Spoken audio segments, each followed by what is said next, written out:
We're live on the internet. Oh, I didn't know this was going to be on the internet. Yeah, it's a smaller internet though. It's just something called the YouTubes. Oh, okay. It's like half the internet. Not the People are full leaving internet. anyway for Twitch, aren't they? Isn't that how it works now? Is it? Yeah, Twitch is starting like a. It sounds like they're trying to lure creators away. Oh yeah. I think I read something like Markiplier is going Yeah, to Twitch. yeah, because you can actually post videos on Twitch now. I saw that. Mm-hmm. That's interesting. Mm-hmm. Yeah, if there was a time to do that, now is the time. Yeah. Yes. Wow, they immediately called out that my room is different. Yes, Blair, the room is different. I can tell. But as you can see, the blinds are still up. They're right behind me. They're not attached to anything anymore, but they're still up. They're there. So you just have like an open window? Yeah, everywhere. Oh. Yeah, it's really upsetting. Look, I'll turn the camera and show you. Okay. I want a house tour. See? Oh. Those are the new windows. Okay. See, there's the new trim around them. Get the new piano windows up there. Oh. And I have no window coverings anywhere in the house right now. So that's upsetting. Everybody can see in. Yes, Blair, it was a quality of life change. That's never going to die. Never, ever. All right, we doing this thing? Sure. All right. Hello and welcome to episode 585 of the Player One podcast for Tuesday, January 23rd, 2018. I'm your host, Chris Johnston. With me, as always, from Canada, it's Mr. Greg Window Shade Seward. Window dressing Seward. My windows are naked. Yep. Completely Everyone naked. Can see in. If you're watching YouTube, if you're not watching this on YouTube, go find the YouTube video and you'll see how naked my windows are. And we can see right in your kitchen. That's right. Yeah, my huge. That's the other fun part is because of like all the windows in the house have been done. So my living room is literally concentrated into the center of the room right now, as is everything else. You can see behind me there. I mean, the place is a total mess. More than usual, even. So that's okay though. Hi, happy to be here. Hi. Yeah. And joining us this week from the internet, Mr. Space Kappa, host of The Backlog on YouTube. How you doing? Joe Walker. Hello, I'm here, and I'm excited to be here, and thank you for having me. That's, I guess, former host of The Backlog now. Say. Yeah. But you still got your channel. People can have a backlog of The Backlog. Oh, yes, that is true.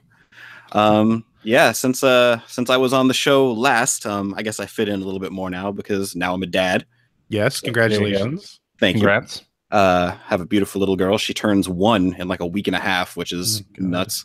Oh my gosh. But yeah, so I'm a dad now, so I fit in a little bit more. I do still have all my hair, so that's a little bit different. Good time. You're dead now. That'll speed that part up. Yeah, I'm sure it will. I've still got mine, but I do have a couple grays starting up.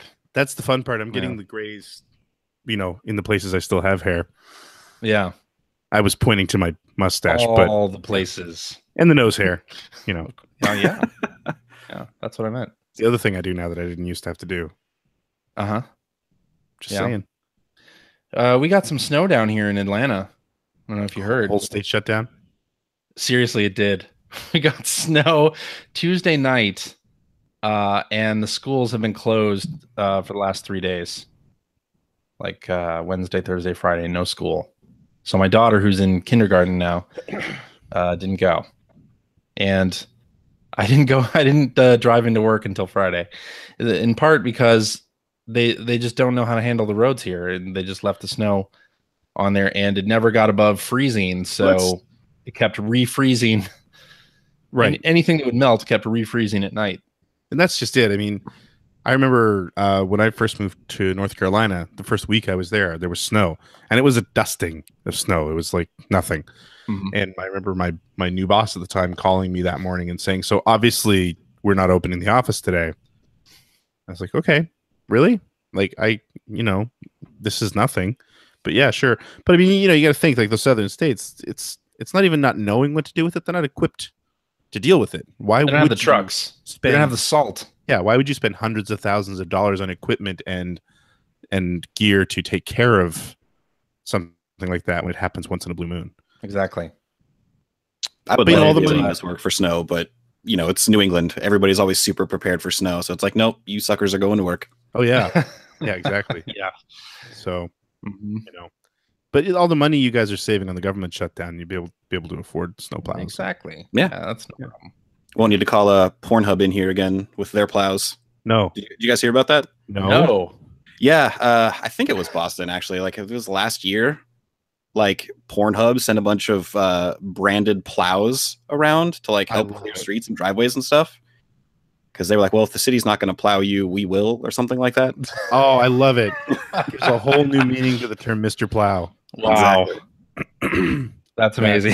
Fantastic. Don't they have an esports team too or something? Like they I hope so. I'm not super up to speed on all of Pornhub's wheelings and dealings, so it's possible. No matter how hard you try.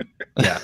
I saw somebody tweet about it. I'm not saying that I saw anything myself or applied CJ saw something in his shareholders newsletter, but he's just not sure. He doesn't read those things cover to cover.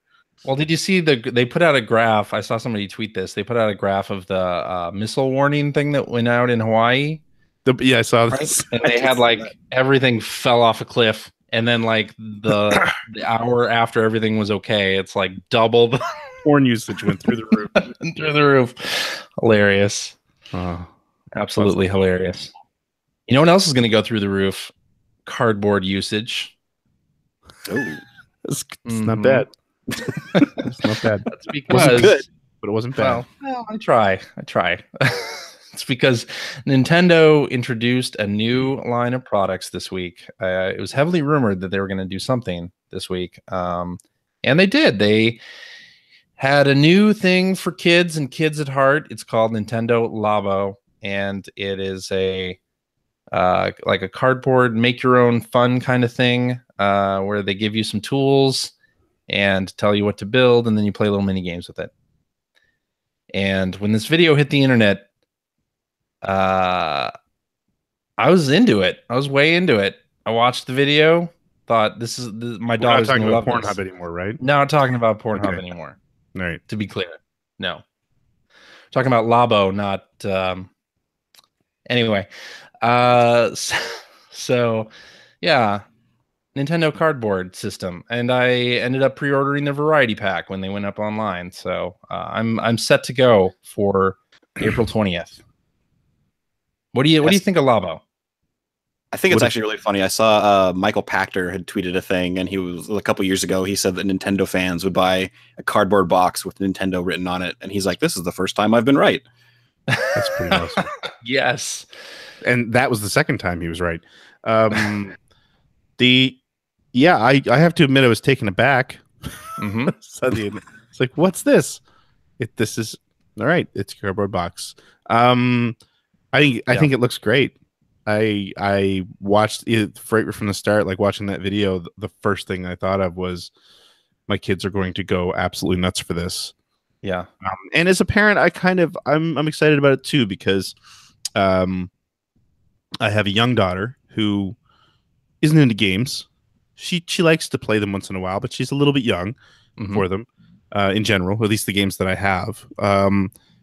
But I mean, she's still in that stage where you literally give her a cardboard box and she's occupied for days because her imagination runs wild, right? And like that's now her ship, and she cuts it up and she shapes it and builds new things. She's very into that sort of DIY thing. All those STEM type engineering toys, basically. Yeah, she's really into.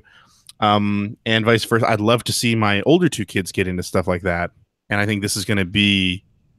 It looks like it could be the perfect bridge because they're both into video games right now. So marrying those two things, I'm excited to see how it goes and what happens with it. I haven't pre-ordered it yet. I don't think I'm going to get the robot. I want it. I want the robot so badly, but it's so expensive. It's only $10 more. Well, maybe $10 more for one. And I'm not saying it's not worth it. I'm just saying for one thing as opposed to the variety pack. Right. For very little less. So. Yeah, that was my feeling on that as well. And my daughter, I don't think is ready for like a really complicated project like the robot kind of looked like it was going to be. Yeah. So that was actually the thing that got a lot of the.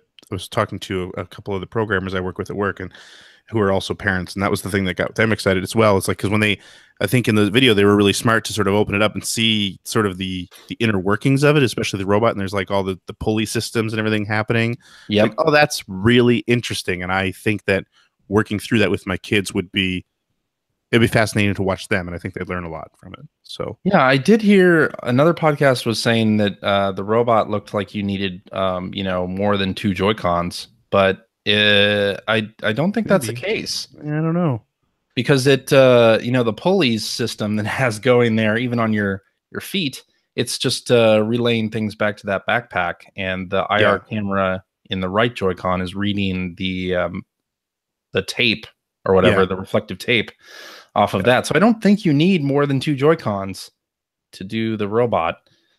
But yeah, I didn't get that one either. I'm only interested in the variety pack for now, and I am interested in the sticker pack. Yeah, my daughter will go nuts for that stuff that they showed off. That was cool, and I like the whole they show the panels being colored and taped over and all this different stuff, and I'm like, wow, like my daughter's gonna be way into this. Yeah, way into this. And Nintendo did a whole bunch of like hands-on things with various press from around the world, and everybody seemed very positive on it.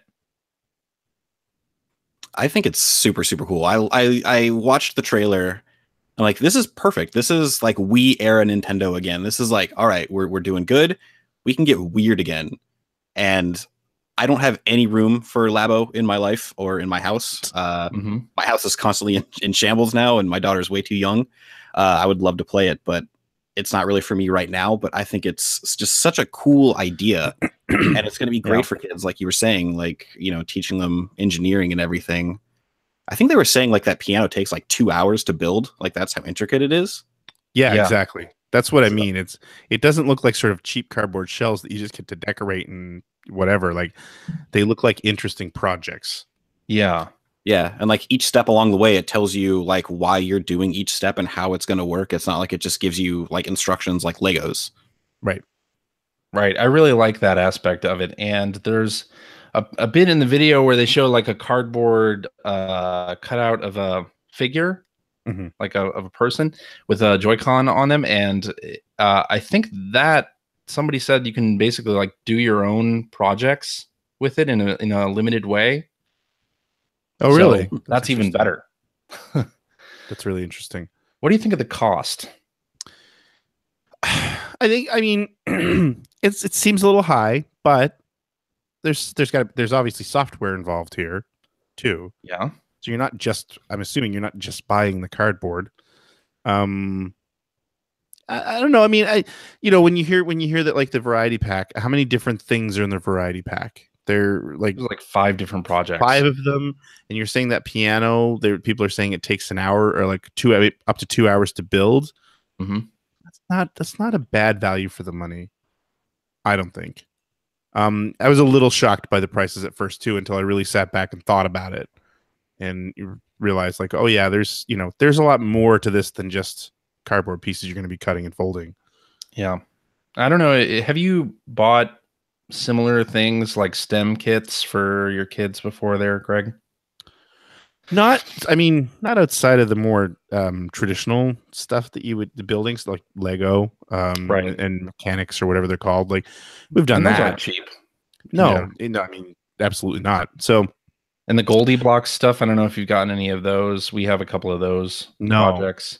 No, and they're not inexpensive. They're not like $10. Anyway, right. I mean, and I've seen kits like that you can buy before, and then that's the thing. I mean, in so much as we always talk about this on the show, this is marrying 2 interests that I and my kids have, so it's going to make it easier to jump in a little bit. Exactly. And I like that, like the Switch reveal video from a little over a year ago. They didn't have to say anything in this trailer. They showed exactly what was going on, and it was one of those things where you just get it right from right from the jump. Yeah. I think it's great though that they're doing the labs. They've started releasing information on labs that parents can bring their kids to sort of play with it and test it. And I think it's I agree. Michael Nelson in our chat has said that he sees projects like these ending up in the recycle can. He does STEM kits with his daughter, and that's where they end up. And that's totally fair. But I think that's kind of what I was getting at, is that you're not necessarily paying for the materials so much as you're paying for the experience. Right. I don't know about you, but the Lego sets that I buy and build with my daughter, those generally become a pile of bricks that are put in a box, and we can never build that thing again because we just have too many Lego pieces. Right. You know? So yeah, I think you're right. I think it's kind of buying an experience, and I think somebody from Nintendo of France said that the cardboard templates are going to be available as downloads or as like free replacements. So you'll be able to, if you break anything or misplace the cardboard bits, you'll be able to get replacements fairly easily, which is nice. Yeah, that's cool. That was like my concern is cardboard. I mean, I'm sure it's nice, sturdy cardboard, but that stuff's not going to last, especially with kids, you know, messing with it a lot. So no, it is not. It's good that they took that into account. Yes, indeed. So I'm excited. Yeah, it's very cool. Yeah, buying the variety pack. We'll see how that goes. Don't know if you heard about this. Sony is taking a page out of Nintendo's book. Maybe they're doing motion controls. They're doing a line of amiibo-like figures, and maybe this is more ThinkGeek than Sony itself. But they're doing these $10 figures that are going to be available in at GameStops exclusively, and they come out in March. And there's like 5 or 6, including the main character from Bloodborne. You got Kratos, you got Parappa the Rapper, you got one of the ships from Wipeout, you got Heihachi, because of course Crash Bandicoot, yes, Sackboy, and Sackboy, and they retail for $10, and they have no in-game functionality whatsoever. So they act just like my amiibo do now, and mine as well. Yeah. I never use them for any functions. Oh, really? I'd like to have the. I'm looking at these right now. Like the Wipeout one looks really cool. I mean that speaks to my interests. I like how the Parappa figure is flat too. Yes. That's super cool. Yeah. Yes, I like that a lot. Not as flat as Mr. Game & Watch, but he's flat. For me though, it's funny because this reminds me so much of the fighting game that Sony published. PlayStation All-Stars. Yeah, PlayStation All-Stars. And, you know, I'm probably a good game. I never really played it. But all that game for me really did was sort of drive home or throw, I guess, into major relief the complete lack of depth of the Sony character line as opposed to a Nintendo, where they put a ridiculous number of characters into their games that everyone was really excited about, and they still left out so many. Right. In the Smash Brothers series. And I feel like even showing the opening 6 figures here for a Sony specific collection, it's like, yeah, these are great. Where do they go from here? I would take if they did. Yeah, they could do Sweet Tooth. If they did more Parappa characters, they could do all of them. Yeah. Yeah. I don't know. It's less exciting than seeing Sly Cooper, but Ratchet. Yeah, my wife. I would like Sly Cooper. Yeah, yeah. I would go for both of those before Crash. Yeah. What, you don't like Crash Bandicoot? No, I never have. No, I'm excited about Crash. I'm definitely going to get Crash and Parappa myself. Yeah. Well, they are up for pre-order now on GameStop's website. I pre-ordered the Bloodborne character and Parappa because, of course, couldn't go without that. Sony also announced they're doing PlayStation car. Sorry, I'm reading the chat. PlayStation shoes. What? That's right. They're teaming up with some sports ball player to make Paul George from the Oklahoma City Thunder. I know absolutely nothing. I hate about sports. That sports ball. Somebody besides Phil used sports ball on our show. I had to. No, you didn't. Right? No? No. Oh, okay. Well, so yeah, Nike's doing a special version of some shoes with PlayStation logo, and they light up, and they look really cool, actually. They're interesting looking. They're asymmetrical. Yeah, I was just reading like the left shoe, it said on the heel it has a barcode, and in that barcode is a download code for a special PlayStation 4 theme. It's nuts. Weird. They look nice. Yeah, they do. I feel like I'm 20 years too old to buy them. Hello, fellow children. What's up? Yeah. Me too. Although I will say, whenever they do like Nintendo shoes, I always want them, and they're never offered in my size because my feet are too big. Yeah. And that's since you've been 12. Yeah, they did Pac-Man shoes like 15 years ago, and I really wanted them. They didn't make them in my size. Muffin. So, I know. I cried tears. Were there Sonic sneakers? There must have been. I'm assuming. Yeah, I think Vans made some Sonic shoes like last year, something like that. Okay. There you go. Yeah. How could they I'm not looking at them now. Made Sonic shoes? That just makes sense. They're slip-ons. You're not running fast in those things.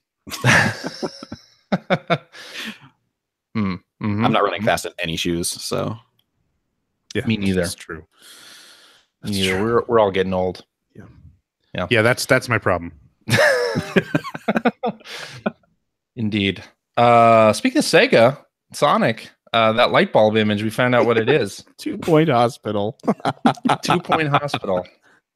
Yeah, all right, you're wrong on that one. Sim. So there you go. Exciting. There's nothing to say about that. Nothing to say about that, exactly. Trailer looks kind of interesting, I guess. I was never really into Theme Hospital, so I have no hype level for this. No frothing demand from me on this one. Sorry to say. But apparently Microsoft is plotting Fable's return to the Xbox. Not I think it was only like 2 years since they closed Lionhead. But they want Fable back, apparently. And it's like an offshoot of Turn 10. Did I read that right? Yeah, well, it's Playground. This? Oh, Playground. That's right. They're the company, I should say. They're not a team in Turn 10. They're actually a company, I believe, that does Forza Horizon. Yeah, you're right. Okay. Yeah. Which I'm of two minds. I think I would love to have a racing game set in Albion, but I'm just kidding by that, by the way. But I am worried that I don't know. I'm afraid of what this could do to Playground. Just because you mean divert their attention away from Forza Horizon? Yeah, and like the story that you linked talking about how they're what is it here? They're ramping up. It's early days in development, so we're talking about a game that's years away anyway. Playground currently staffing up the team from double digits to its triple digit target. And I hope that this doesn't go into development hell like so many games do, especially like under the Microsoft. Previous Fable game that Microsoft had going. Yeah, or like I say, and it's not just Microsoft and it's not just Fable, but it happens all the time. And just like I don't want it to go into development hell and then tear apart a company whose games I really enjoy a lot. Otherwise, right?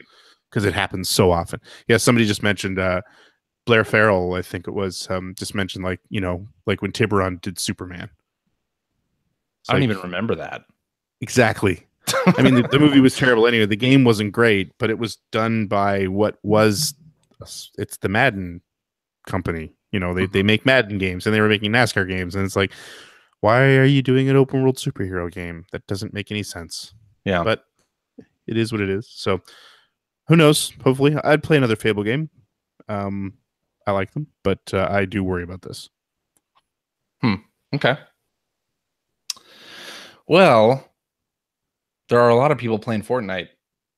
Not me. Well, I Me told you either. to download it last night. Did you actually download it? That's the real question. I did. Yeah, I did. Well, good. But then I was Maybe playing someday Forza we'll play. Horizon. Probably not, but keep going. Yeah, 40 million people are playing Fortnite, and their concurrents have apparently been touching the 2 million mark, which is fantastic for What is them. that? How is that compared to PUBG on the Xbox? I have no idea. What?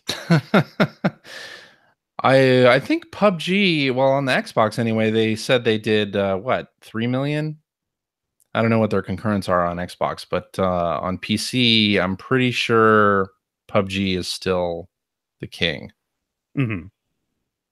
But this is still really good, especially for a game where the Battle Royale mode was not supposed to be its main draw, right? Because Fortnite has its main mode is called Save the World, and that was the whole thing. Like the boxed product, you bought basically like a founder's pack to get into it, and it was sort of a tower defense-y style game. And they did a Battle Royale thing as a free download as sort of an exploration, and then that thing caught fire, and they have just been updating it continually. Most recently, last week, they just made a bunch of improvements to the map, the island where Fortnite Battle Royale takes place. So it's basically the same thing, just the level contract.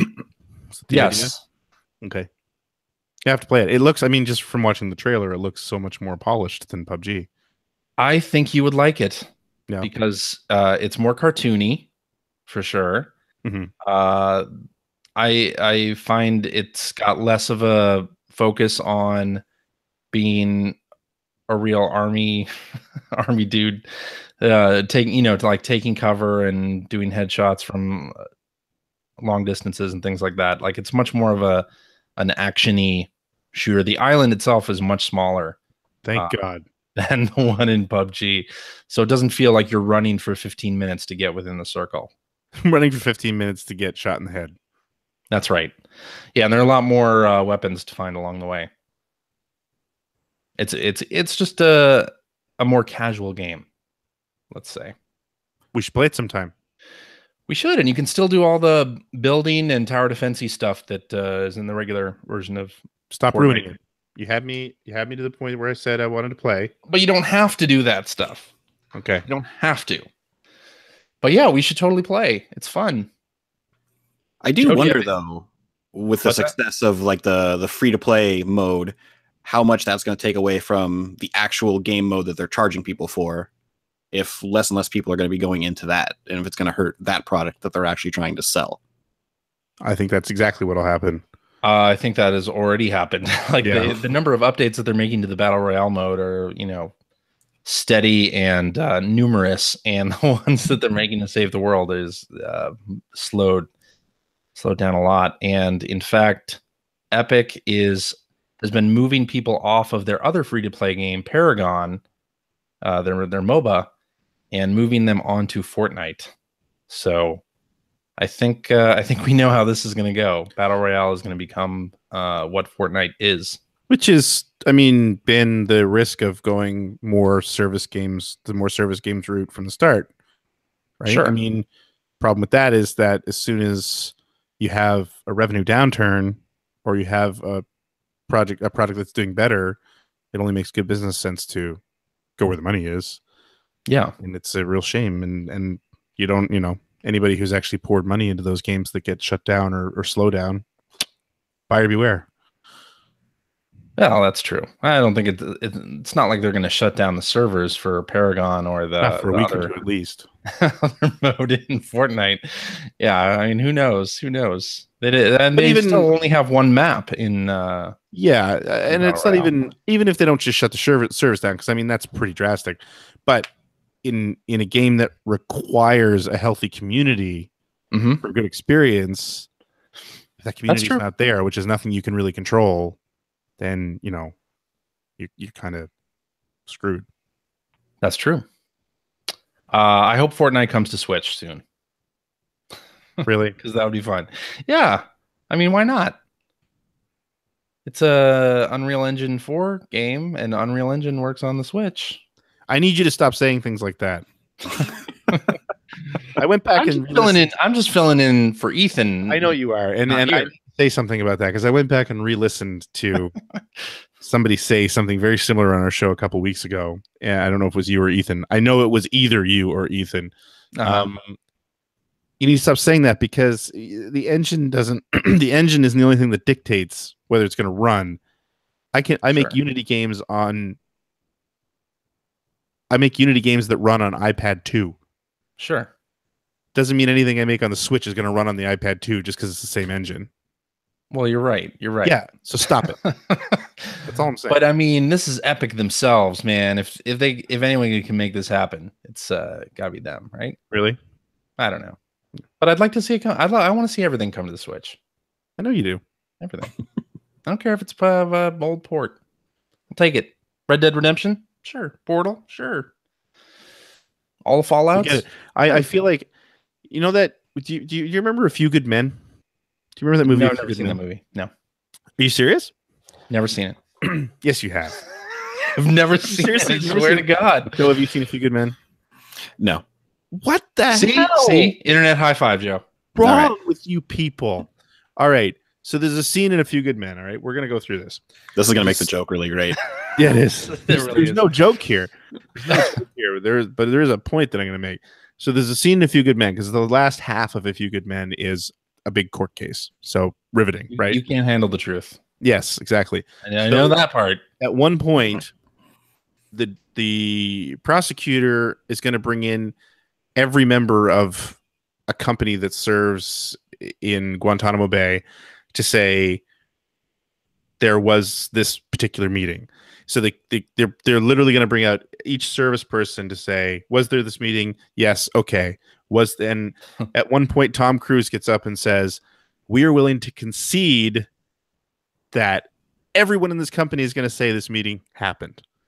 So we don't need to call everybody. I would like to say now, I'm willing to concede that you and Ethan won every single game on the Switch, and that every single genre is perfect for the Switch. So we never have to say it again. Are you sure? We never have to talk about it again. I feel I speak for our listeners. When I say we all know. Okay. That's it. That's my piece. I'm gone. Okay. I'm out. Well, with the amount of money that they are making, I can only imagine that Epic would not want to leave money on the table, and that they would want this game to be available for all the possible platforms. Sure. Can I say that? Absolutely. Okay. And I'm more disappointed in all of you that you haven't seen A Few Good Men. I don't know what's wrong with you people. Go see A Few Good Men. It's a great movie. There's a lot of movies I haven't seen. I don't watch a lot of movies. I've never seen Star Wars. You're both parents of small children. You've got time to watch movies. Come on. I'm just kidding. I have seen Star Wars, but I've never seen The Godfather. Godfather's a bit of a slog. That I've heard. Yeah. Still worth watching, but yeah. Okay. Well, speaking of Switch, Nintendo won the December NPDs. But the other story here is that the Xbox One outsold the PS4 in December. That's surprising. That seems like the real story. So that's impressive. Really. Yeah. Yeah. And I read something. I forget if it was Matt Piscatella or if it was Z Huge X on Resetera. But basically, Sony did a bunch of discounts in November, but they didn't do them in December. So that could have led to the reason why Microsoft edged them out. And do you think PUBG must have had something to do with this? Come on. I would assume. Yeah. I would assume because they marketed that big time. Well, it was their game, right? Yeah, it was their holiday game. They didn't separate between Xbox One and Xbox One X, right? No. I'd be curious about those numbers. I don't think we'll see anything about that. Yeah. Just like we haven't really seen a breakdown of PS4s and PS4 Pro. Right. Yeah. So, but yeah, an Xbox One S you could get for pretty cheap, like under $200. That's pretty amazing over the holidays. So they did this before. Was it with the Xbox One or was it with the 3? I think it was with the One. They did the same thing where they drop the price right at Christmas and then they popped it back up to regular price for like a couple weeks, but then said, actually, no, that price that was happening during Christmas is the new price. Yeah, they did that. Yeah. Okay. And they generally, I mean, they do a lot of hardware bundles. Yeah. And they do a lot of retailer, like buy an Xbox One and get a $50 gift card type of thing. Yeah. So, and why not? Yeah, and we'll see how that goes into 2018 and what they do with the One X and how that's discounted, if at all, especially around titles like Sea of Thieves and Crackdown 3. I'm wondering if those games turn out well, I might have to get a One X, because the original Xbox One, it's showing its age in a big way. I don't know. I mean, I've been playing Forza Horizon 3 over the past week, and the game still looks pretty darn nice. Well, and by that I mean the system UI and just system level performance isn't great. You need a quality of life improvement, CJ. I need a quality of life improvement. That's what I'm saying. An Xbox One quality of life improvement. I mean, not that I don't know. The Sea of Thieves beta thing is this week, so we'll see if I end up. Yeah, I can't wait to hear about that. I'm not pre-ordering the digital version just to get in on it, but we got to get you in on this. No, I'm gonna we'll talk after the show. We'll talk after the show. But yeah, so Switch doing well in MPDs. That's good. Very good. Yeah, but I think Joe's right. The real story is that the Xbox One beat the PlayStation 4, because we all knew the Switch was going to do well this Christmas. So yeah, because hasn't Microsoft not even been putting out numbers up until this point? They probably had no reason to. Yeah, they've mainly been doing the our monthly engagement is up or whatever, like our user engagement. Like people have spent X number of hours, X thousands of hours on. We're doing better than the Wii U. we're coming up with numbers that look really good. And for a while there, I think it was in November, maybe October, Sony did the same thing. They basically like copied those engagement metrics that Microsoft was using. I don't know if they did that this month, but I thought it was hilarious when they did it. That's awesome. Anyway, I think we should go into what we've been playing. What do you think? Sure. Okay. And I think we're going to start with Greg. Oh man, I see no Switch games on. Yeah, so here. You're a Switch hater, Greg. No, I'm not actually. And hang on one second, I'm going to grab my Switch because it's right. And here. I think I know why you're not playing any Switch games. Maybe. So the two problems. I bought, like I said, I bought the Zelda downloadable content. Was going to play it, and I'm going to put this up to the screen, see if this works. Oh, of course, the damn thing turned off. Yeah. See it again. When I put the volume up and down, you'll see the little headphone icon is there. Yes. There are no headphones in the system. Okay.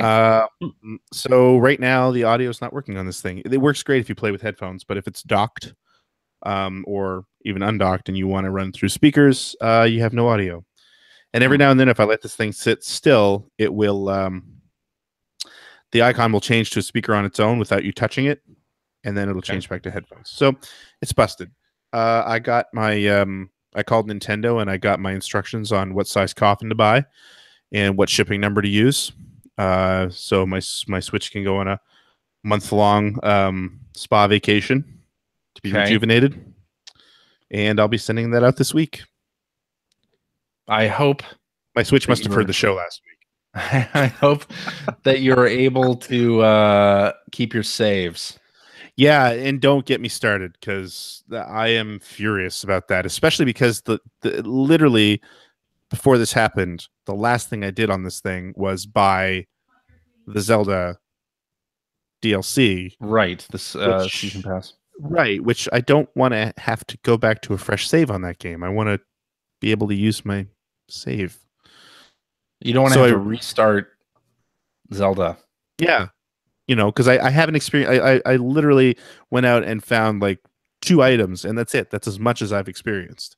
So if it comes back and that's gone, then I will never play that DLC because I'm not playing through Zelda again. I loved it, but I don't have the time to play through Zelda again. So yeah. And I love that because I have a feeling that when we get to Joe, Joe's going to say, "I'm playing through Zelda again." You read the outline. I did.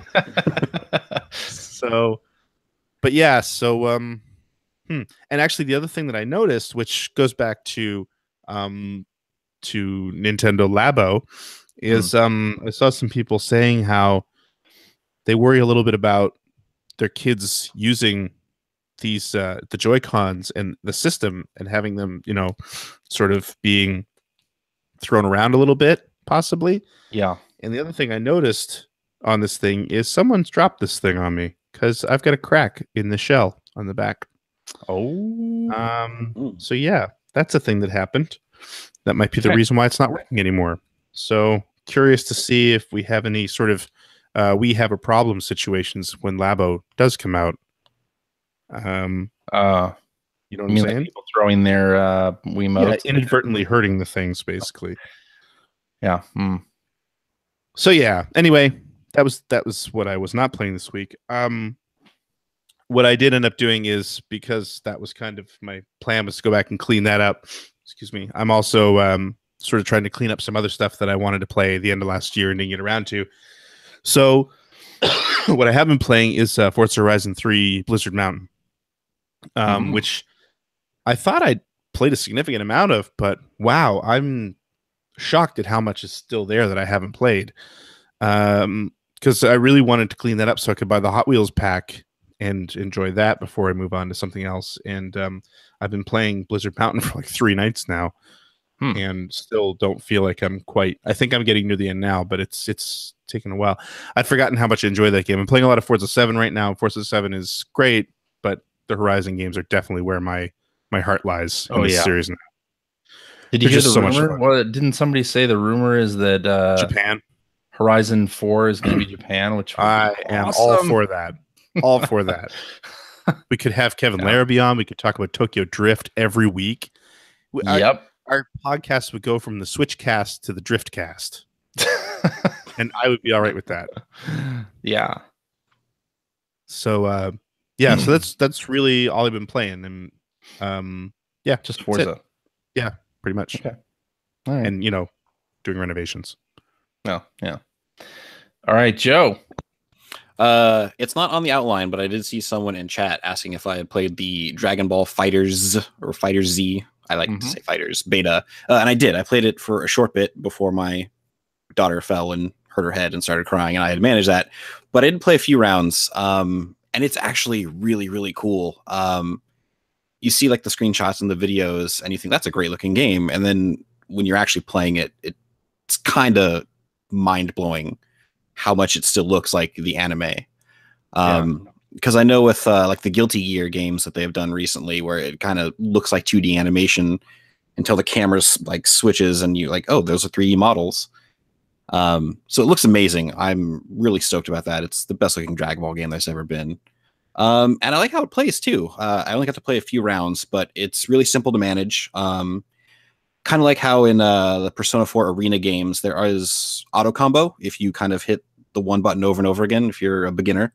So it looks like it's going to have that nice balance between people who are less skilled at fighting games and people who are looking for the more depth, with which I think is going to be great for the life of that game. So I'm really excited to see if it has any presence at Evo this year and see how it does. Cool. I saw a video comparing, I don't know if it was just the opening cutscene or just a series of cutscenes to the actual anime in that, I think, recently, and it was really impressive. Like, not only how good it looked, but how closely they seemed to follow the source material. Like, I feel like, and I'm not a Dragon Ball Z fan myself, but I feel like real fans of that series will just go nuts over everything they see in that game. Yeah, I've seen a lot of comparisons people have done of attacks in the game and putting it like right next to like a panel from the manga. Yeah. And it's exact. Yeah, it sounds like there's a lot of fan service and a lot of love went into that. Yeah, it's really cool. I'm probably not going to get it right at launch, but it's definitely something I'm going to be picking up. Awesome. But other than that, I haven't been playing Zelda. I knew it. When the game came out. You had it on the Wii U, right? So this is like your second time through? Exactly. Yeah, we got it on Wii U because the Switch came out right after my daughter was born, so we couldn't really afford it. And when we got a Switch, it's like, maybe we should play through Zelda again. So we're playing through Zelda again. And it's just as good the second time, honestly. Like that sense of wonder is still there. We're still running around. We're taking our time. We're not like, okay, let's just mainline this. Because when we played it the first time, we did everything. We did every shrine. We upgraded every piece of armor. And we did all that before we even thought about going against Ganon. Wow. Huh. That's impressive. Yeah, we put like 140 hours into it again, and we're probably going to do that again. Just because, like, my wife and I talking a lot. It's like, we remember back when we were kids. It's like, you have your game that you put your time into. And how, as we got older, it was like, okay, let's hurry up and get through this game so we can get to the next one. So we're trying to kind of break that habit a little bit and spend more quality time with games we like. And it's cool that that's the way you seem to spend quality time together. Yes. That makes it easier. Now, how do you decide who gets to play Link or not? Do you take turns, or you play we just saves, or no, we just take turns. Just hand the controller back and forth. Cool. So like if one of us is kind of getting a little tired, we just hand the controller off so we can take a break and keep going from there. Nice. And it works really good.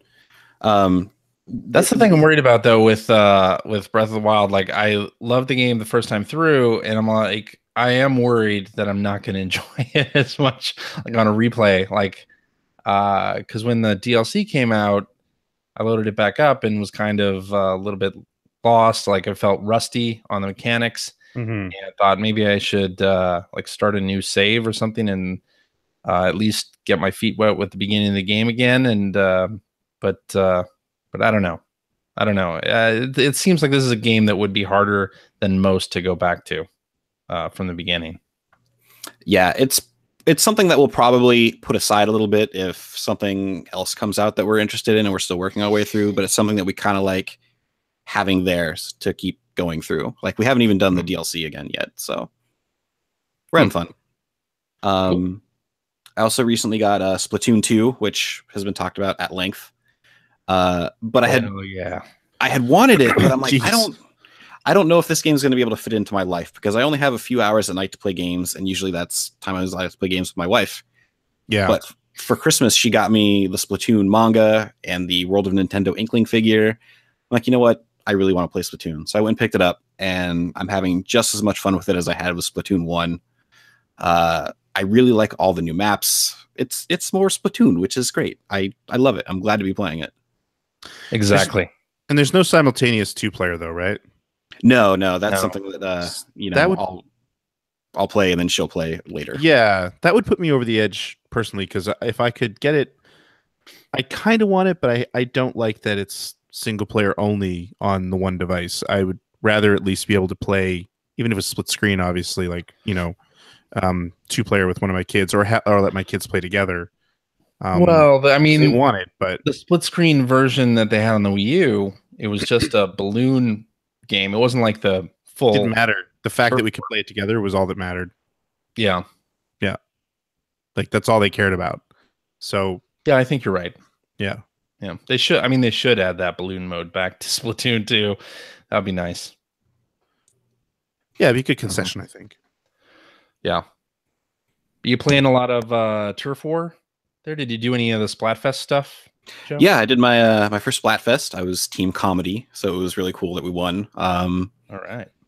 Yeah, I won a lot of matches, which was great because I was on a huge losing streak before that. So it was really nice to get the wins when it counted. Yeah, I'm really glad to be playing it again. And it's not something I have a lot of time to put into, but when I can get like a hour here or there, it's a game that I really like having there ready to go. Yeah, especially because the matches online are so quick. Yes, that it's very easy to just play a few matches, in between downtime or whatever. Very easy. Yeah, I was playing one match and we had like, I think 30 seconds to go and the other team was in danger. And then I heard my daughter crying on the monitor. So I put the controller down to go get her and I came back and somehow we had lost the match. So it's not something I play when she's napping anymore. Yep, that'll happen. What I do play when she's napping is Windjammers on the PlayStation 4. Are you guys familiar with Windjammers at all? Is that the basketball game? It's a frisbee game. Oh, This is okay. the Neo Geo. Yes. The one that the game that Jeff Grossman brought back from the dead, basically. Yeah. Right. Yeah. He pretty much single-handedly brought it back. .emu, which is a French company, I believe, did this port because I guess there's still a big Windjammer scene in France. So weird. I know, it's the craziest thing. But they announced they were putting it out on PlayStation 4.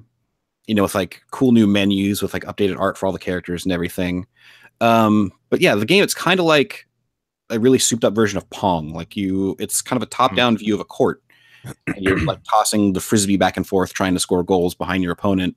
But the frisbee bounces off of everything. So it'll bounce off the walls, or if there's little bumpers in the middle of the court, it'll bounce off that. So you've got to be able to track it that way, and you can put curves on it. And like if you time your catch right, you'll pop it up and you can charge up your special move, which is like, it'll throw like super hard or like do crazy spins. It's really, really fun. I got the limited run games physical release of it because I was just super excited about it. And yeah, that's just a great game to play in really short bursts because it was an arcade game technically. So why were you super excited about it? Had you played it before, or is it just you heard people talking about it? I had heard about it through Giant Bomb, and I had done some, illicit methods to try it out for myself. Right. So when there was, a legal way to play it, I was all over that. It's just, I find it so interesting, and it makes me really happy actually that stuff like that's happening, because it makes me feel like some of these consoles have hit that mass market point where people are willing to take chances. Because like, I know for me, I own like Wild Guns on the PlayStation 4. Yep. Who in the world would have ever thought Wild Guns would get remade for the PlayStation 4? Yeah. Like, great. It's a really fun game, and I bought it as soon as I knew it was going to be a thing. But it was like, I would never have gone into this generation saying, yeah, that's what we need is a Wild Guns remake. That's definitely coming here. Same thing with like Assault Suit Lanos, or Target Earth as it was known here. Like a full 3D remake of that, which again, a very fondly remembered game, hardcore game, but not something you'd expect there was going to be a remake of. Right. So it's really cool that stuff's happening. But yeah, the Windjammers thing, I'd never played it personally, but it's one of those things that keeps popping up constantly, and I didn't really know why, but yeah, sounds cool. Neo Geo stuff's great anyway. It truly is. And finally affordable. Yes. Not on the $200 carts. Pining after that $250 cartridge. Yeah. Didn't somebody made Windjammer's clone, right? Disc Jam, is that the one? Yeah, there's a few like fan games, or like, games that are kind of inspired by it that are supposed to be coming out soon. But they've been in the works since before it was coming back, so right. I don't know how much, Wind was taken out of their sales. Yeah. I saw that Disc Jam's coming to the Switch in a few weeks. So yeah. I'm not gonna say it. Greg. Perfect genre for the Switch. This genre is perfect. The flying power disc genre. That's right. Yes. It's a very niche genre. Video game. The genre is just video game. Yes. Cool. Well, that all you got there, Joe? That's all I got. All right. So since my daughter had no school for 3 days straight, CJ had no school for 3 days straight. Well, I was working from home for a lot of that time, but I had to find some way to entertain my daughter in between episodes of Octonauts and Dora and all that stuff. So we started playing Octodad again.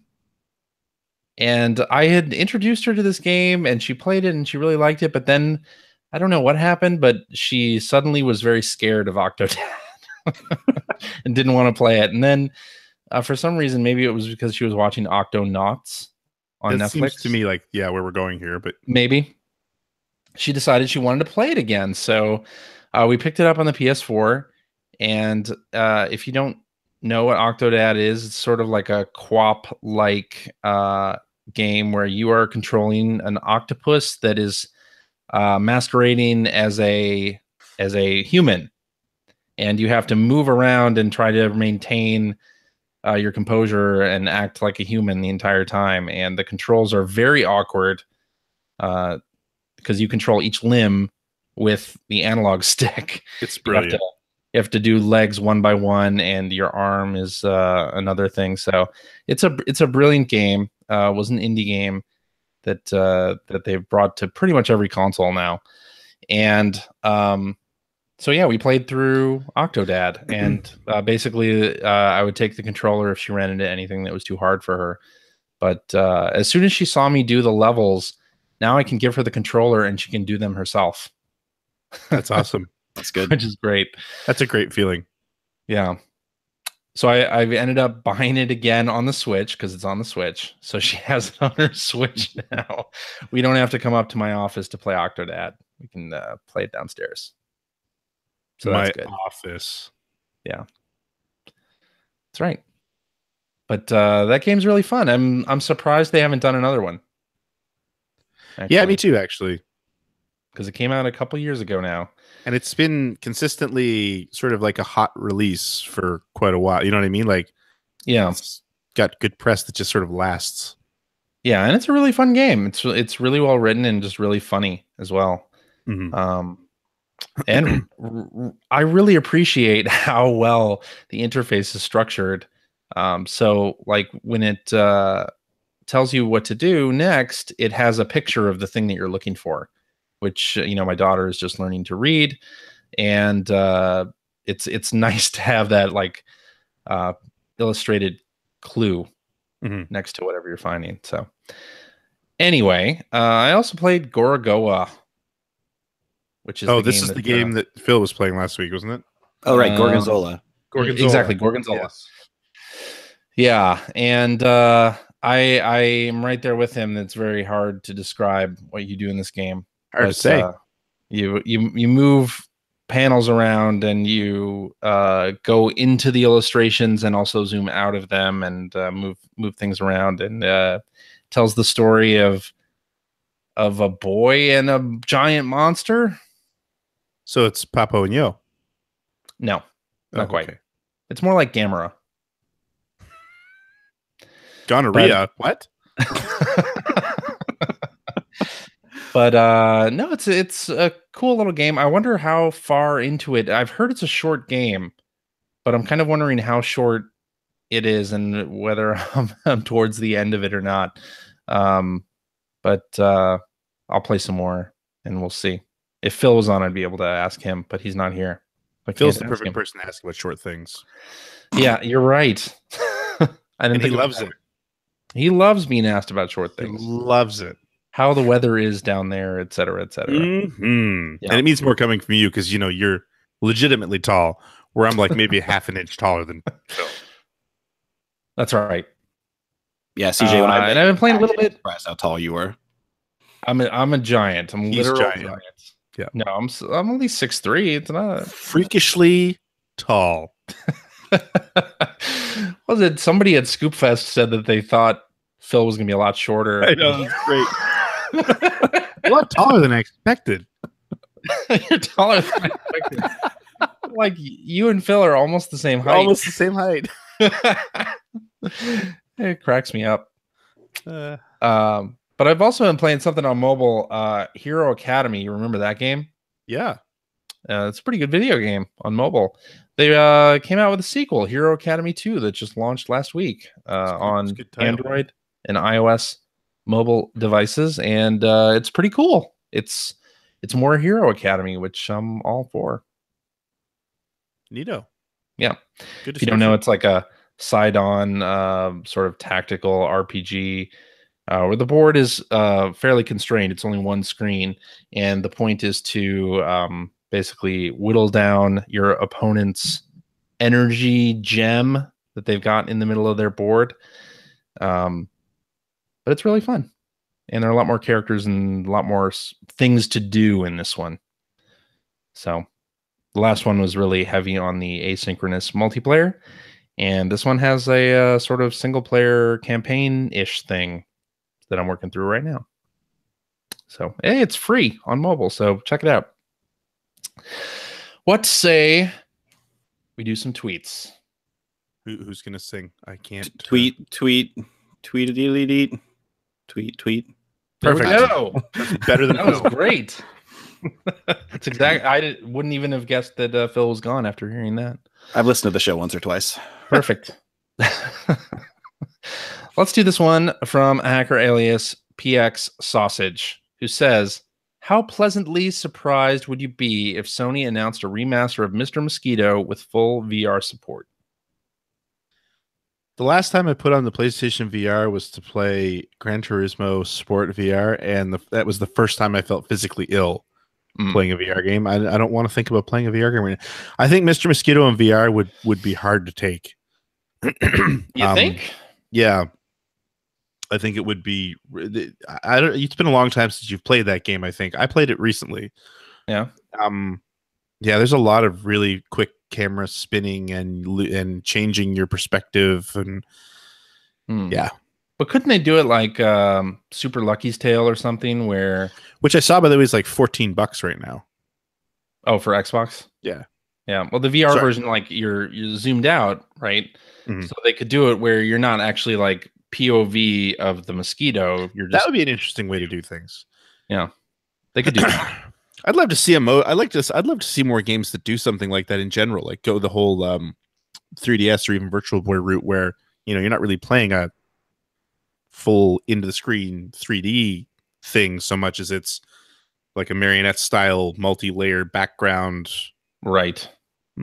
On they could do Puppeteer in VR. I was thinking about that, man. I never did finish Puppeteer. That game's not very good, though. Really? No, I actually kind of hated it as a platformer, but I know Mike Phillips loved it, and he's probably banging his steering wheel right now, listening to me say that I didn't like it. Driving off the road. Yeah. But yeah, hey, bring Mr. Mosquito back. I'd be all for that. That was a great game. That was a great game.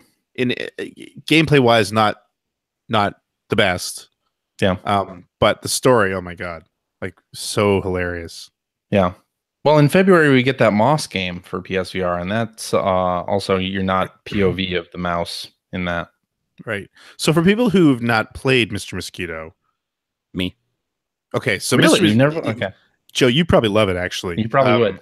It would have been great to cover on the backlog, but so you're playing as a mosquito, and you are in a small Japanese family's summer home, basically. So it's a 3-person family, right? Mother, father, and a daughter. You're terrorizing them, and you're terrorizing them, and it just puts you in different situations where you have to hit them, you have to bite them in particular spots, or sting them, I should say, in particular spots, and suck their blood without getting killed. Yeah. And it's great because the progression is so ridiculous, and they're eventually just going completely nuts. Where like I vividly remember, I think it was Mark McDonald who was playing it for review at EGM, watching him or somebody play what seemed like one of the final rooms, where the father was literally sitting in a room filled with mosquito coils, and there was just smoke everywhere. And he had like, I think he had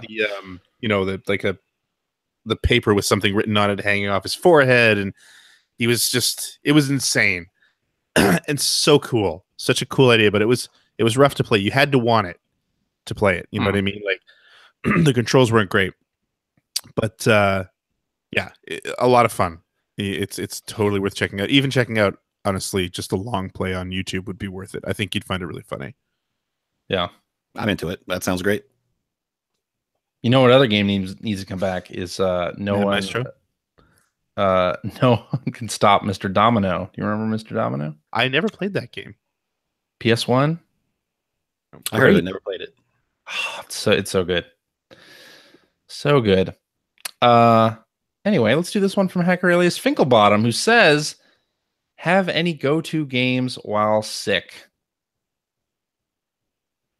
For me, my go-to game whenever I'm sick or sad or whatever is just Super Mario 64. It's my favorite game of all time. Just going through like Bob-omb Battlefield and like the first couple levels is just, video game comfort food for me. So it's kind of my go-to whenever I need that little bit of pick me up. Something you don't have to think too hard about, but you can just enjoy. Right. Yeah. That's a good answer. Yep. I don't have anything in particular. Actually, I shouldn't say that. Probably, I'll just say Streets of Rage 2. Oh yeah. Just to more for me is not so much that it's relaxing. That's something that just gets me pumped up. I can fire that game up and just turn the difficulty down, crank up the audio, and just sort of mash through it, and it's so much fun. And actually, saying that now, it's funny because there's a Yuzo Koshiro connection. I have played through the first town and first 2 levels of ActRaiser probably 1,000 times. I can turn that game on and play it for an hour, no question, every time. Really enjoy it. I don't know what it is about that game, but there's just something about it that's like Joe said, it's just very relaxing. Yeah. Familiar. Yeah. Probably be Rock Band. For a similar reason, it's just comfort food.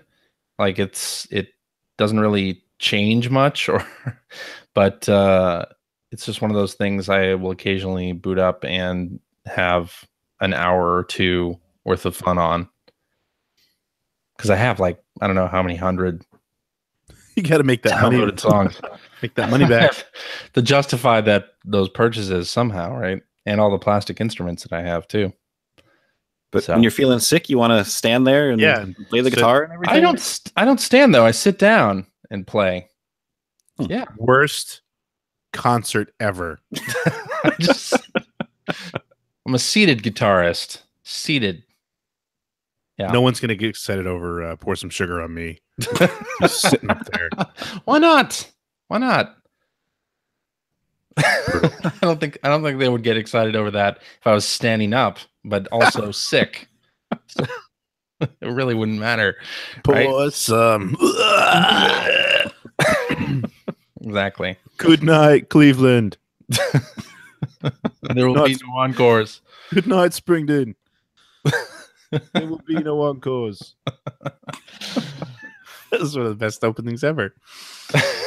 We salute you, our half-inflated Dark Lord. I need to rewatch that episode. It's great. I don't even remember the rest of the episode. I just remember the opening. Yeah, exactly. They forget Millhouse there. That's what it was. Yes, there was a riot. Yeah, because they left early. Right. Yes. The friggin' Splish Splash show. Anyway, sorry. All right then. Simpsons used to be great. Hacker Alias Timmy of Camelot says the Nintendo Switch is now incorporating 19th century play mechanics of cardboard cutouts. Next at E3 will be Nintendo Scissors and Nintendo Rock. Any predictions for the next oddball Switch sensation? What about bringing back knitting like they had on the Famicom Disk System? Or the Miracle Keyboard? I guess they're doing that with the piano, the cardboard piano. Or what about the sewing machine for the Game Boy? Yeah. This isn't weird for Nintendo. This is just Nintendo being Nintendo. You know? Yeah. I mean, Nintendo's always done weird peripheral things, right? I mean, you had the Odama game on GameCube. Remember that? I still have that. That's a great game. I don't think I ever played it. Pinball with voice commands for some reason, and the Hey You Pikachu stuff on N64. You remember that? Or I've got Hey You Pikachu. Yeah, same here. Yeah, Game Boy printer and the Game Boy camera. Like, I feel like all of this weird Nintendo stuff. We should have known that they were going to do something weird with Switch, like this. They should bring Rob back. That'd be cool. Rob. Yeah.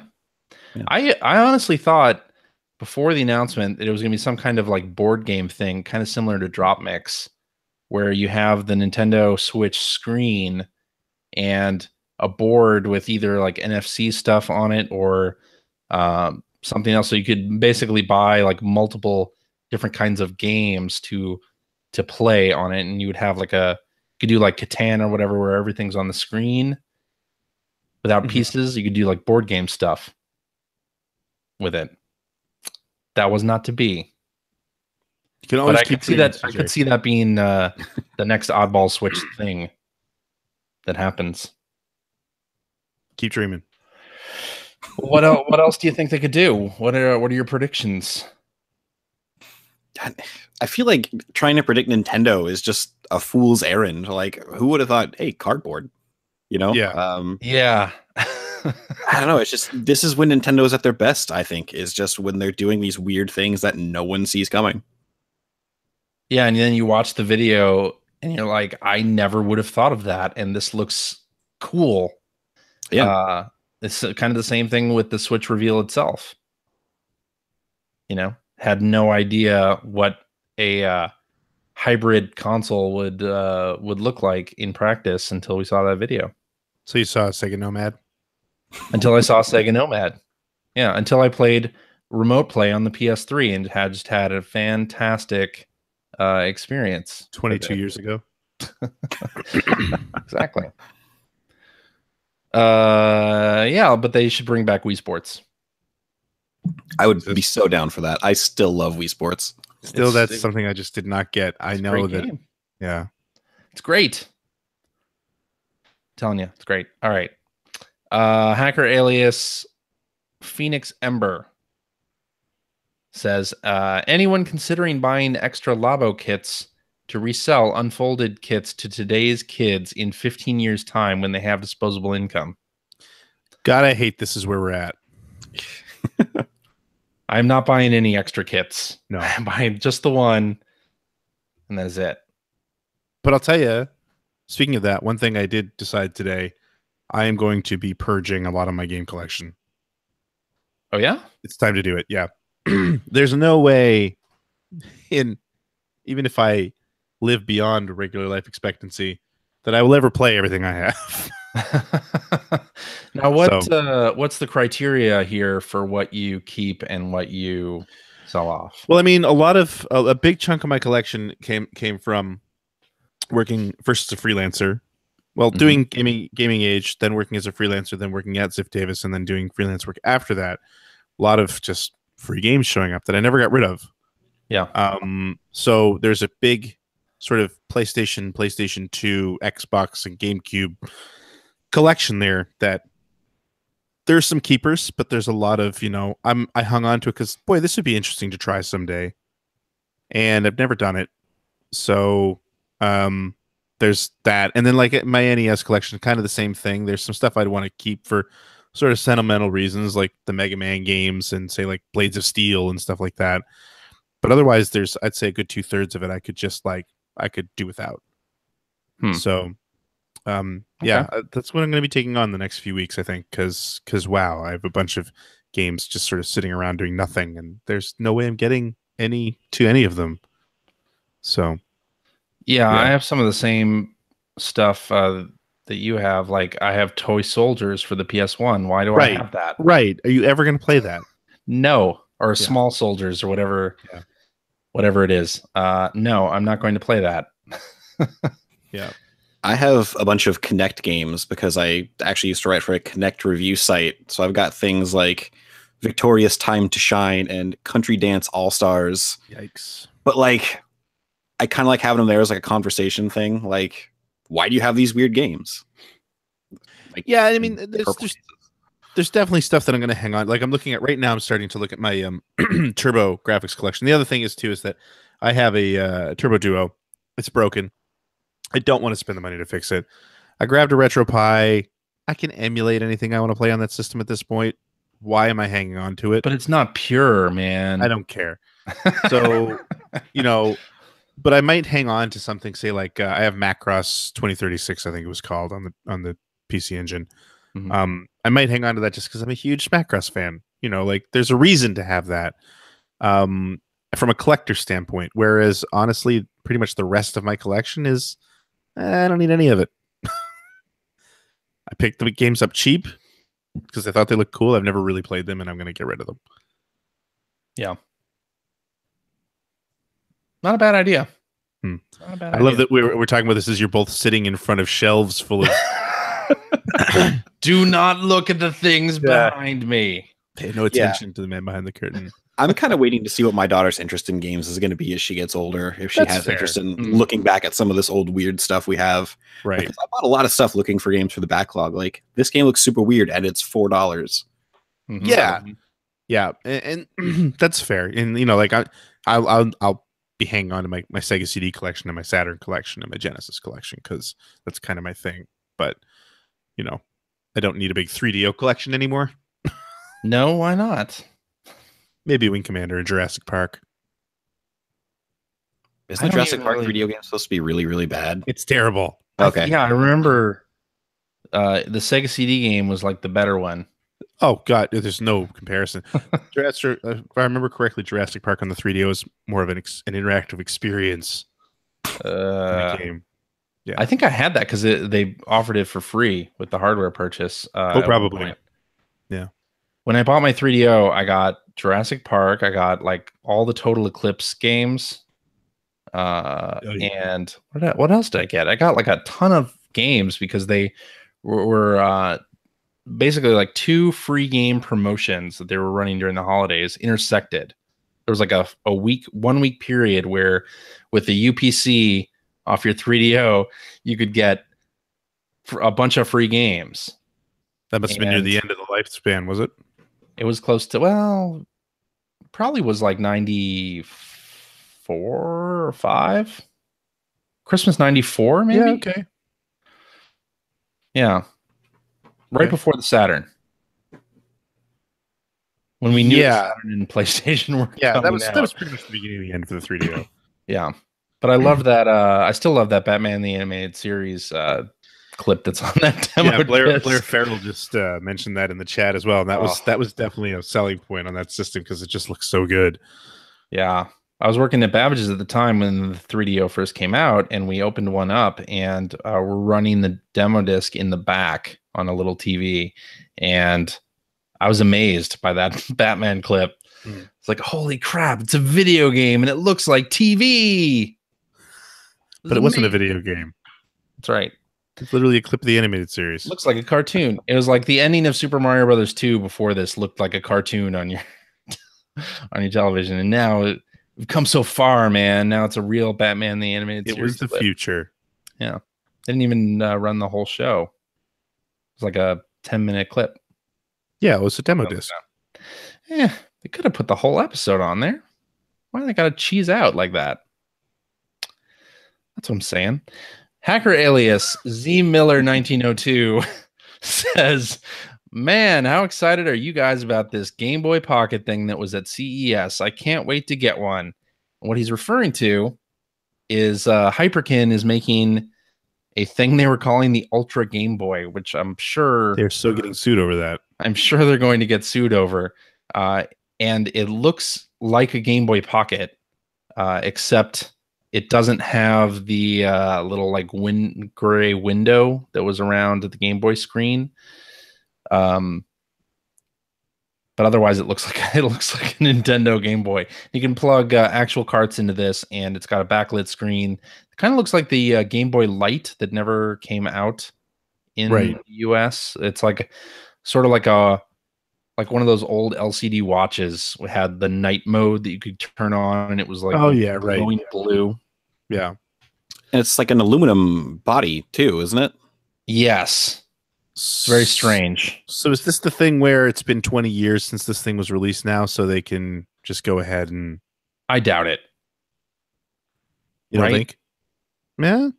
I don't know. There's some kind of like statute on that stuff.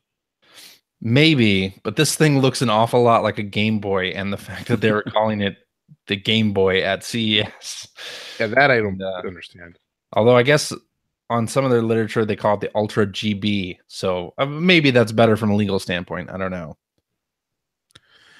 Yeah, I don't think I'll get one. It's going to be less than $100 or around $100. The thing is, I'd be interested to hear what it gets. Okay, so 2 things. The Retron 5 was spotty at best hardware-wise, I found. So I wasn't... that was my first experience with a Hyperkin product, and I wasn't super crazy about it. And the other thing is, man, now that I say this, they'll probably be the next systems of mine that finally take a dump. But the Game Boys are tanks. As long as the screen's not destroyed, the thing still works. You know, like true. So I don't know. Although, I mean, the rumor is right that Nintendo's, you know, now that they've done the NES and the Super NES, they've got Game Boy and the N64 to go, right? Mm-hmm. Do you see this as kind of a preemptive measure on that? Maybe. Although this runs, obviously, it doesn't have preloaded software. This runs actual Game Boy carts. Be interested to hear more about it when it comes out, for sure. Yeah, it's a cool idea. I don't know if I $100 want it, but yeah. Cool. I don't think $100 want it. I mean, I have too many Game Boys already. Like I have at least a half dozen, maybe more things that can run original Game Boy games, and a lot of them, I think all of them, still work. So, and I would be interested to know about the emulation as well. Yeah, I do want somebody to come in and do a better job than Hyperkin has been doing with these sort of unlicensed retro consoles that run the physical copy of the game, right? Like Retrobit is seeming to come on strong with a lot of their stuff that they're doing, but I really feel like the quality isn't quite to a good level yet. Right. I mean, Nintendo, the NES Classic and the Super NES Classic, say what you will about the supply of those devices, they are really well made. Mm-hmm. And I just want to see somebody come in with that level of detail and do some cool stuff with retro. There's a market for it. Somebody should. There is a market. RetroPie. It's not pure, though. It's not pure. Yeah. Well, let's finish up with this one from hacker alias Mr. Nelson, who says, what are some of your favorite relaxing games? After long days at work, the last thing I want is a stressful game. I don't play games right after work because I'm taking care of my children. Okay. Yeah, I can say that too. Yeah. Wait, you don't go right to playing video games? No. Take your shoes off? I'd love to. Yeah. You know what I do, honestly? If I do get to come home, and this is so lame, and the kids aren't here, I actually work on Generation 16. Nerd. Doing research relaxes me. What can I say? Yeah. All right. Well, Animal Crossing is a relaxing game. I put 1,000 hours into New Leaf over that lifespan. So until you go to your town and it's covered in weeds. Yeah, I stopped playing because I don't want to be burned out before it comes out on the Switch. Mm-hmm. That's a good idea. Did you play Pocket Camp? I hopped off Pocket Camp pretty quick. I liked it for a couple weeks. We had a very hot and steamy affair for that short period of time, and then I was done. Yep. It wasn't, it had enough Animal Crossing stuff to keep me interested for a while, but then I'm like, this is not what I'm looking for. Nothing but chores. Yeah. Which, I mean, Animal Crossing, to be fair, that is Animal Crossing. Is what it is. But there's so many other things that Animal Crossing has that the rewards were better. Rewards are better. You feel like the town becomes uniquely yours. Mm-hmm. Yep. You can personalize a lot of stuff. I mean, there's a little bit of that in Pocket Camp, but it's not the same. No. Not the same at all. I'm going to say Hyrule Warriors. Ooh. It's a good, relaxing game because you just get on the battlefield, can turn the difficulty to easy, and just mow down opponents. And it's fantastic for that. Fire Emblem Warriors is just as good, but when Hyrule Warriors comes out on the Switch, I'm going to be buying it again, and I'm going to be relaxing by just mowing down Ganon's troops. Yeah, I hate to let down Greg, but I can't wait to buy that game again. I'm so excited. It's got so much content. Oh, man. Good. Yeah. It's great. I'm sorry, I started surfing Facebook. Yeah. All right. I think that's the show. What do you think? Sure. You like that? Yes. Yeah, why not? Yeah. Okay. Well, before we go, actually, I want to make one recommendation. There's a podcast called Final Games that did an episode with Bruce Straley of Naughty Dog, formerly of Naughty Dog. And the concept of the show is basically like pick the games you would want to bring with you on a desert island. And Liam, the host, interviews a lot of really interesting people. But I think the Bruce Straley episode in particular got a lot of traction just because this is the first interview type thing that he did after leaving Naughty Dog. So really good episode. Talks a lot about what happens when you were the director or co-director of a really big franchise and you leave a studio to do your own thing. I thought that was super interesting, and his opinions on some of the games that he chose are really awesome to listen to. So it's like a 2-hour podcast and well worth your time. I will link to it in the show notes, but certainly check that out. Sold. Yes.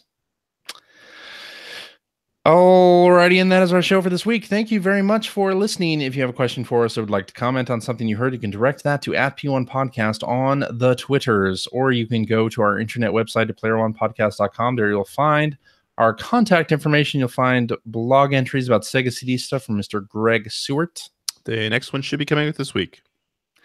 You will find Generation 16 episodes when those hit the internet. The next one will definitely be out this week. Awesome. And you'll find show notes on there, all the links to the things that we talked about and all the games we talked about and whatnot on there. And we also have a message board where you can discuss this episode with us and our other listeners. If you would like to subscribe to the Player One Podcast, you can do so by going to player1podcast.com or to the Apple Podcasts app. Mm-hmm. Sure. Or if you'd like to get a Player One Podcast app, you can grab that by heading to iTunes and downloading said app for the low price of $1.99. Cheap. Thank you very much. You can also go to the Google... I can't ever get this right. Amazon Android App Store. Amazon Android App Store and download that same app for your Android mobile device for $1.99. Also reasonably priced. Better than I do every week. You can follow us on Facebook. You can find us on Twitter at P1 Podcast. You can check us out live every week. We normally record at 8 p.m. Eastern. I was going to say my time, which is always wrong. On YouTube /P1 Podcast. You can find us in a lot of different places. If you like what you've heard, and how could you, as Phil would say, please consider supporting the show. We have a Patreon page, patreon.com/P1 Podcast, where you can support the show with real American dollars or whatever country or whatever money comes from the country you're from.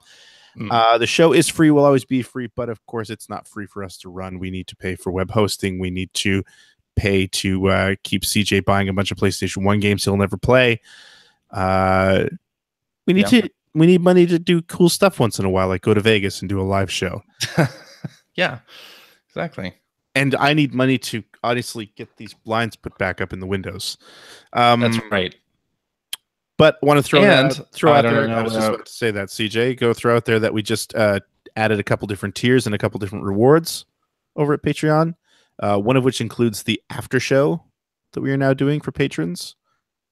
Yeah, if you want like an extra 20 minutes or so, P1 Podcast in your ear holes each week, you can do it that way. We got a special RSS feed.